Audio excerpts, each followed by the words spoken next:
Sorry about that. Old boy's got some giddy up going over the tracks.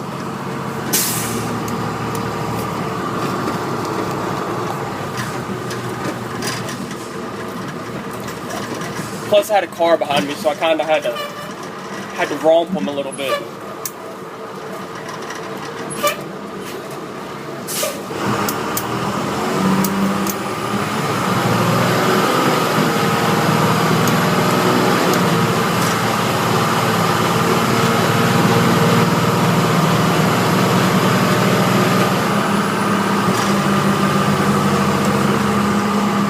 Well, right now, I'm headed to go fuel up. I got right at a fourth of a tank, so it's about an 8 before the white line, and I don't want it to sit too low. Plus, it's gonna be there's chemical crap on the road, so I just washed my bus for absolutely nothing. But it's fixing to get cold. Like today, it's 30. And I just want to fuel them up some, so I'm going to put in about 30 gallons or so, see how much he holds. I still don't know what size tank it is. Might be a 65, might be 100, I don't know. So I'm just going to do an estimate by when I put in fuel. Plus I'm trying to flush out this 2-year-old fuel, so I was kind of waiting and seeing, but you know, I don't want to wait too much longer since it's going to get cold, and the weather's fixing to do who knows what, whereas last week it was 80 degrees. Now it's fixing to snow and whatnot. So I'm gonna cut on my heat, see if I can spit out some fire. It feels a little warm. It's cold in here, it's cold, buddy. But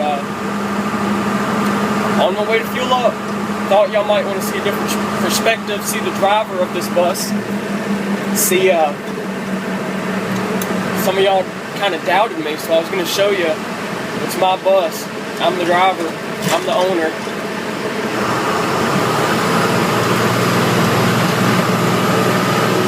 It's a bouncy boy, that's for sure.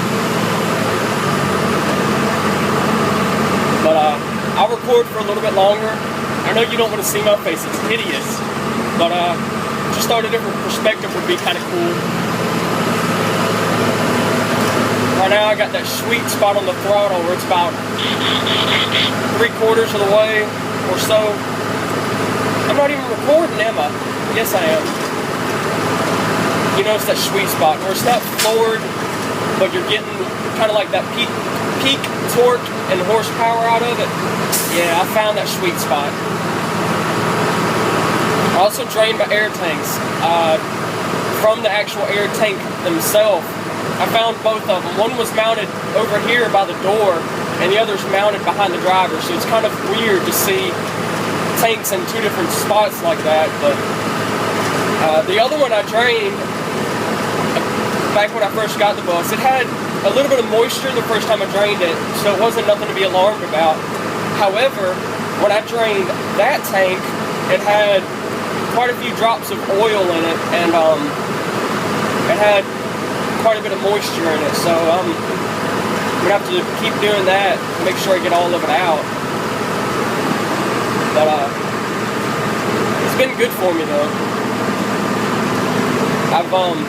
I got some maintenance things I'm gonna do. I'm going to take off my fuel filter. I know it needs a new one, so I'm gonna replace that. I'm going to put on all new gaskets on my valve covers and rocker arms and everything, because it's got a small oil leak. I mean, it's not significant, it's nothing to, it's not dripping, but it's on the engine, so I wanna get rid of that, take care of it, and I want to do a whole flush on it. I want to just drain out all the oil, change the oil filter, do my whole transmission system. I want to redo everything on it because this bus hasn't been serviced in 2.5 years. Its last inspection was in 2011, so go figure. So that's my next thing on my list, is to do maintenance on it. That's not too hard. It's what I'm a diesel mechanic for in the military, is what I know. We work on Cats, Cummins, Detroits, stupid Duramaxes. I work on all of them. The Cummins was 8.3 though, so it's the same thing as a 5.9, just bigger. And the 8.3, I don't know how many valves it is versus, you know, this one has got 12. I don't know if 8.3 has any more or not. Oh, and with that 0 to 55 video, some of y'all thought my bus is a little slow. Well, it kind of is. It's an 18-year-old. Here comes some cops. Great. It's 18 years old. It is a 175 horsepower engine, so it's a little on the weaker side, but I mean, he gets the job done, so I can't be complaining too much. Oh my God, talk about, you just had a serious heart attack. That cop that I passed, he was on my side of the road. When I passed him, he cocked his wheels and he was getting ready to pull out. So I'm sitting here sweating, I'm panicking, I'm having a heart attack, my heart's racing. He went that way. So he pulled out and went the opposite direction. So I'm, whoo, thank you, Lord. Thank you. I thought I was fixing to have to park it. But, yep, that's how it goes. Ah, it's so cold. It's getting warm though. I feel the heat already. I opened up both of my heater valves. He's got 2 of them in the engine, so I opened both of them up. And compared to the other week when I drove him home, he's spitting some fire right now. And I mean some good fire too. I got my defroster on low. Front heater is on high. Rear's on high. So he's going to get warm here in a minute. Yeah, he's got 175 though, in case you didn't notice. I mean, he does good. Right now I got about 3 Fords, maybe a little less throttle going up a hill, and I'm holding 45, so, I mean, he's good. He's not weak by any means, he's just slow. The 545 don't help. That's probably a big downfall of the engine, but can't help it. What other options did you have back in 95? MT643, stick shift. Might have gotten a little bit more power with the stick shift being a 5-speed manual or 4-speed manual. You might have gotten a little bit more power, but 545 was what everyone was driving down here. No one drove stick shifts. Stick shifts were back in the 80s.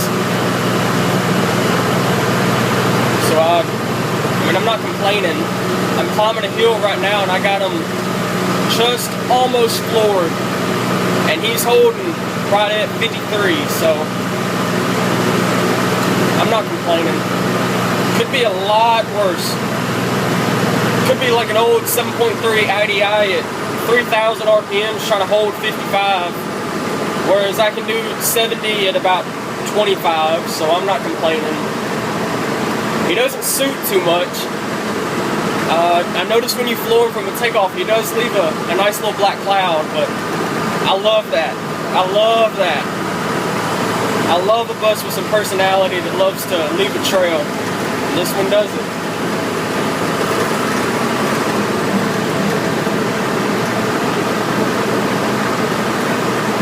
Yep, my temperature gauge comes up, so we're good. The air brakes, they're primed. Right at about 2,100 RPMs, so not too bad.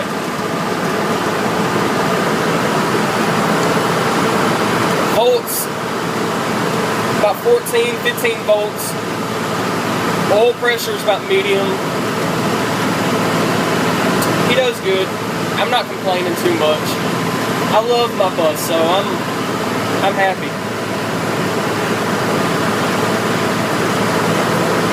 Wouldn't trade it for anything.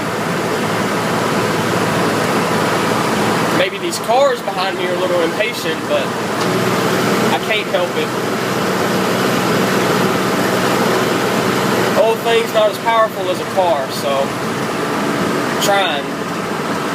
Don't have cruise control besides a throttle lock, so I'm trying. It's kind of hard to keep it steady. You go down a hill and he speeds up. You go up a hill and he slows down. You're on flat ground, you keep it steady. It's a little irritating, but I love the feeling of this is what the drivers used to drive. You don't hear of too many of them driving buses like this anymore. Especially an old 12 valve, 545. You don't hear about that stuff anymore. Everything now is DTs, 6.4 liters, 6.7. The last of the few 5.9s. Buses they're world different nowadays. And I happen to get one he's got some personality to him. And I love that. Right now I'm going through a school zone and here's it's about an 01, 02 EF. It's got low headroom. I think it's Fayette County, because that's where I'm at. EF is what I trained on. FE ain't too nice. The one I trained on, oh my god. That thing was awful. It would blow fuses. No heat. Air conditioner didn't work. Radio didn't work. Radio was a joke on that bus. The door wouldn't work right. The transmission was a piece of crap. The engine was a 220 24 valve 5.9. It was Allison 2000 transmission. It was just an awful bus. I mean, I had to give that thing hell the whole way just to even get it up to speed, let alone keep it at speed. I'd hit a hill, foot floored. I'd be lucky if I held 40 on the hill. And that was coming down the hill doing about 65 or so. I mean, that thing was a piece of junk. I'd never been on a worse bus before. We even had 1992 Carpenters. The Carpenters, they had the old 7.3 IDI.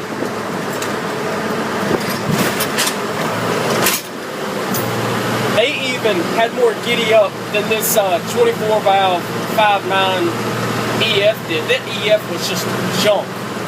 And it was a GSA bus. I don't know what GSA stands for, but it means it's a government bus used by soldiers on bases, stuff like that.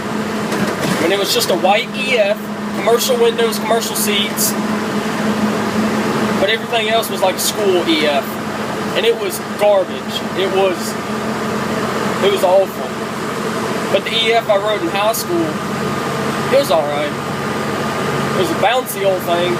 It had spring suspension all around, incandescents beside the stop sign, air door, air seat, air brakes, Allison 3000 transmission because it had 6 gears on it.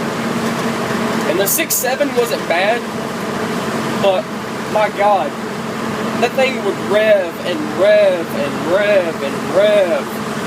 She'd floor it getting on the interstate. Yeah, it'd get up to speed. But the whole time it was getting up to speed, it'd be doing about 3,000 or so RPMs. I mean, it was not garbage. I wouldn't want to drive it on the route, basically. It was alright though. Had a radio we never got to listen to. Except every now and then she'd forget that she left it on, so we'd hear a little bit of gospel in the morning. What else about that thing? Oh, the previous driver before she got it tried to drown it. He came around a curve doing about 55 and he hit water, and this water was going on for about a mile or so. He hit it, and I mean this water was deep enough that it would swallow a whole car. 18-wheelers wouldn't even go through it. Well, he hit it, he hydroplaned, and he went halfway in the ditch, so the bus was like teetering like that. Water was covering the whole inside. The whole control panel, engine, everything. Water soaked it. And of course it had to sit there for a day or two until it could be safely pulled out. Well, it was about 3 or 4 years old when that happened. So the county didn't want to lose their $120,000 bus, so they fixed it. Well, when they fixed it, everything went wrong on it. Computer issues out of the ass. I mean, just random stuff would go wrong on it all the time. And I'd ask her, what's wrong? And she says, computer system is ruined when it got wet. Not only the computer system, but the something was wrong with the engine itself. When you would take your foot off of the throttle, the turbo would randomly spool. It's not supposed to do that. But the turbo would spool, and the bus did not have an exhaust brake or an engine brake, so there was no reason for the turbo to be doing that. Sometimes we'd be coming down to a stop doing about 5 miles an hour, so she'd actually have her foot on the brake. And the turbo would spool, causing too much air to go into the engine, and the engine would almost stall out. And I mean, the bus would start shaking real violently. It was just a weird bus. Definitely for its newer age, it had some character to it, but it was a headache. It was fun though getting on a sub bus about once a month. We'd ride on a Crown Ford, which is now retired, sitting in that junkyard that I bought this one from. Or we'd be on number 8. That bus is lovely. 24 valve, Bluebird All-American FE, 2001 model, Allison 2000 transmission. It gets up and goes, it hauls it, but it has some transmission issues. Now that's in one of my other videos. That's the transmission failure video. And that bus is fun. And it still has some transmission trouble. The shop, all they did was flush the fluid and put new in it. What good does that do? I mean, you're an idiot if you do that. But it's fun to ride it. I'm surprised the engine hasn't blown on it yet, but it's something unique, that's for sure. Right now I'm coming up to the gas station truck stop where I'm going to fuel up at.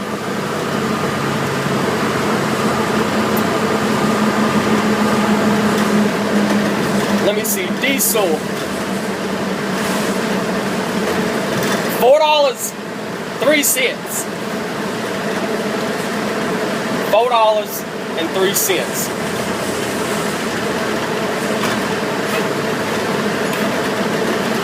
Get off of them already. Well, I guess I better just get it now before I would drive anymore and need it real bad.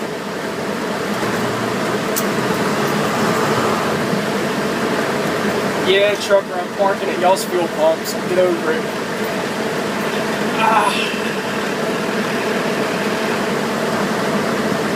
Let me see. I want this one on the edge. Right next to a big old pothole.